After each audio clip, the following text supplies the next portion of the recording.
I don't make shorts often, but when I do, I try to make them good. I've got a 2019 BMW 430i where the OFH has to come out. OHF is oil filter housing. It can be gotten out from the top. You do not have to remove the intake manifold, and you do not have to get at it from the bottom. See that elbow right there, that little metal elbow? That little guy right there, if you go straight back, that's where the fourth bolt is, the elusive fourth bolt. You can actually get a finger on it from the top. If you can get a finger on it, you can get it out. Do be mindful that these bolts right there, and you can just see that one right there, these do not come out of this phenolic thing here, so they will stay inside. The hardest part is honestly going to be getting just the ECM out and all of the radiator fittings and stuff like that. But do label everything. For the ECM or whatever the hell you want to call it, these got to come out from the bottom.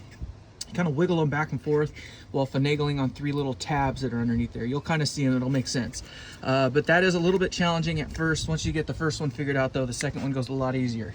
The other more difficult part to get out is that little guy right there. So this little guy right here, you pull that white tab up just far enough for it to unlock, and then you actually use the tab itself to unlock it.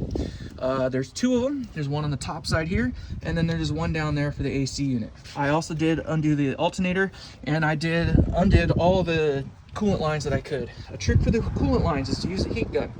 Use a heat gun to get the little fittings warm, just warm enough that they kind of get warm, right?